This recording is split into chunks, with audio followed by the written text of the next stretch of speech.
The sun was dipping low, casting a golden haze over the quiet street where Henry Carson's modest single-story house sat at the edge of a sleepy neighborhood. Henry, a retired contractor with a knack for precision, had poured decades of sweat into this place. It wasn't flashy-manicured topiaries or gaudy fountains, but every stone in the walkway, every irrigation line buried beneath the lawn, was laid with the kind of care that outlasts trends.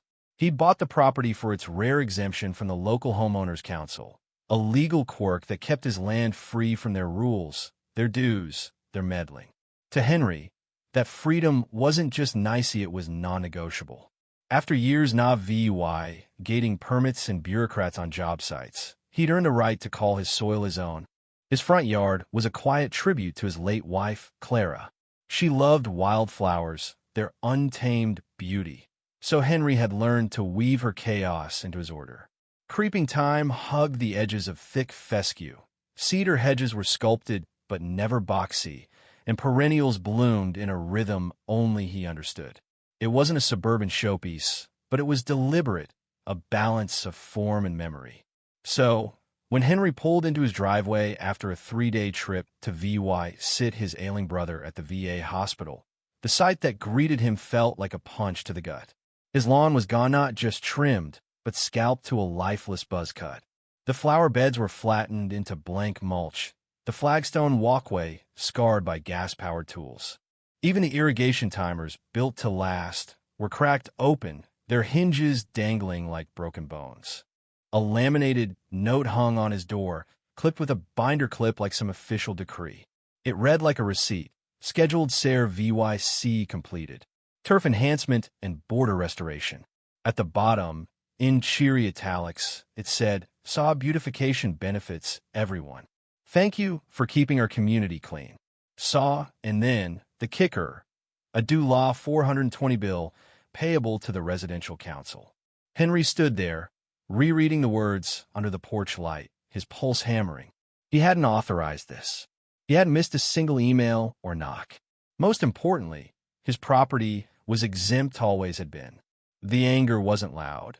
It was electric, a tingling rush across his scalp, the kind he used to feel when inspectors flexed their power over VY Ollie ties. But this was no fine. This was trespassing.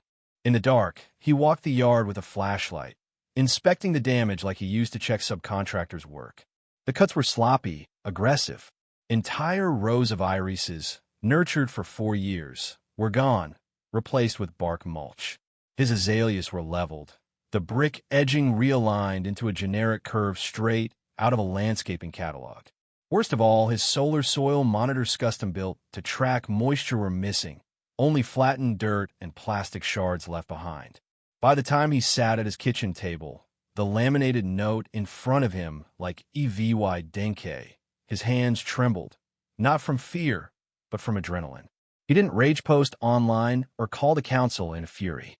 Instead, he pulled out his property deed, the exemption clause clear as day, and a letter from his lawyer, dated 2 years back, confirming his land's independence.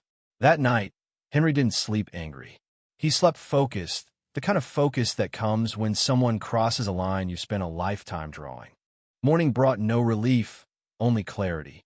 The destruction looked worse in daylight garden beds like graves, mower lines like surgical scars. Henry called the council's inquiry line, expecting voicemail. Instead, a woman named Karen answered, her voice polished to a fault. When he demanded answers, she paused, then delivered a line that burned into his memory. "According to our records, your property was listed for VY Sewell compliance restoration." It wasn't an answer. It was a dodge, dripping with bureaucratic varnish.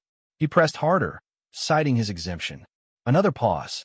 "I'll escalate your concern," she said, and hung up. By noon, Henry was at the council office, a beige strip mall building that smelled of toner and cheap flooring. The desk clerk handed him a clipboard. He waved it off. "Someone trespassed on my land," he said, voice steady. 20 minutes later, a man named Greg, all smiles and khakis, emerged, talking in circles about good faith and a mapping update that had reclassified Henry's lot under new community boundaries. "You changed a map," Henry said, leaning forward. "Not the law. Not my deed. Greg's smile faltered. "We're done here," Henry said, and walked out, already dialing his lawyer. Laura Bennett, a no-nonsense property law specialist, reviewed his documents, photos, the deed, the notice, and didn't mince words. "This isn't legal. It's administrative creep." She said against paying the bill and drafted a cease and desist letter, citing trespassing and damages. She also filed a complaint with the county to flag the reclassification. But Laura warned him, "They'll bury you in notices to test your limits. Make noise where it counts." That evening, as Henry sat on his porch, the manicured lawns across the street looked like a lie. Safety wasn't in conformity. It was in boundaries, respected and clear. Then, an email from a neighbor, Tom, 3 houses down. Saw what they did to your yard. They hit mine in April. I didn't fight. Wish I had. Saw, Henry replied. Saw not too late. Saw a ripple, small but real. The council didn't back down.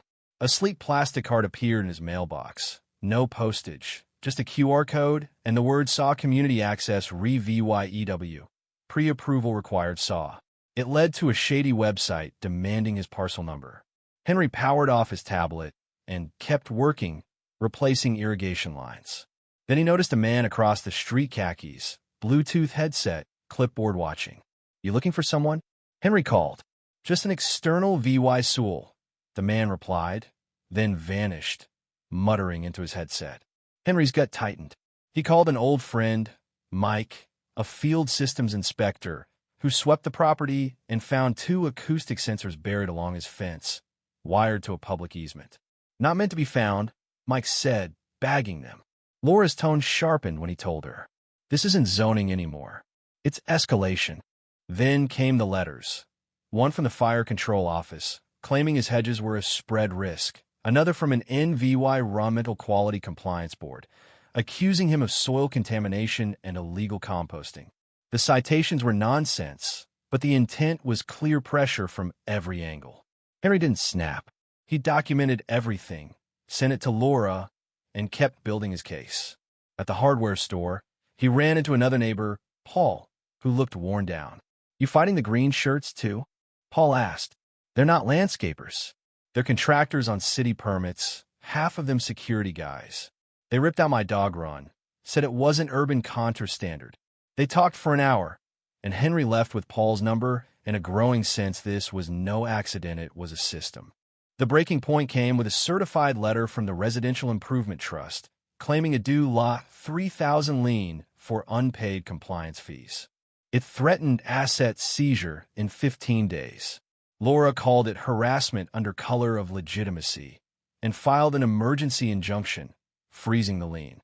Henry started driving the neighborhood, meeting others who'd gotten similar notices.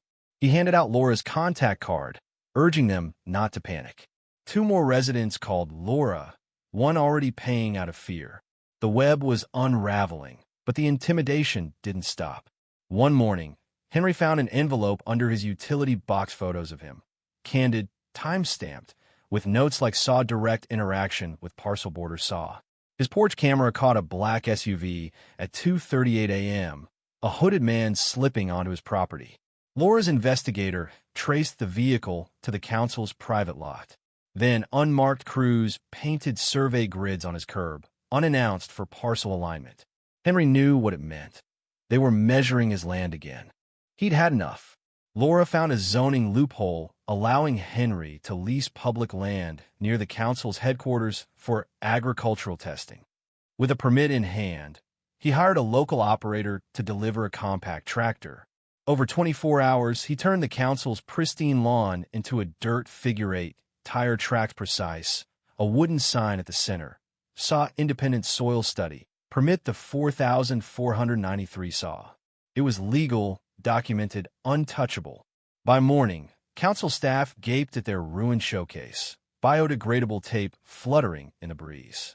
Laura shut down their complaint with one letter, citing compliance with city code.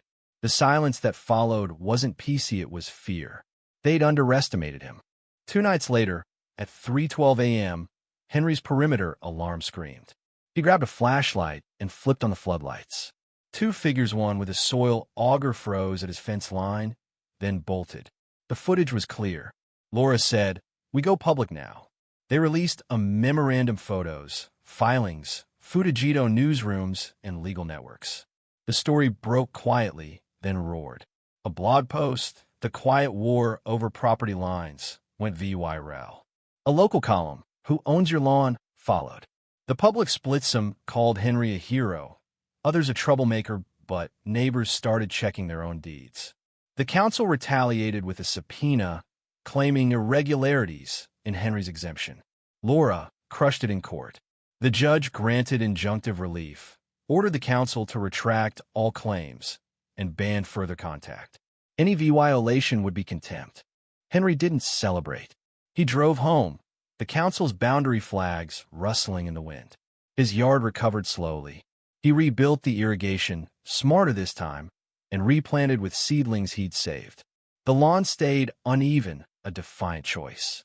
Neighbors came to him, asking how to fight. He shared Laura's letter, taught them to read their deeds. The council stalled permits. Their contractors vanished, their storage lot emptied. The neighborhood exhaled. Henry added a bench at his property's edge, carved with, "Saw every inch earned, every inch kept." Not for sale, not for interpretation. Saw victory wasn't loud. It was the gurgle of water in the soil, the dance of uneven grass in the wind. He'd held his ground, not with rage, but with permanence. Now, what do you think? Was Henry a rebel defending his rights, or a stubborn man picking a fight? Should he have compromised to keep the peace, or was his stand the only way to stop a system that preys on silence? Have you ever faced a rule that felt like a leash? Did you fight or let slide? Drop your thoughts below. Hit that like button if this got your blood pumping, and subscribe for more stories that make you question where the line is drawn.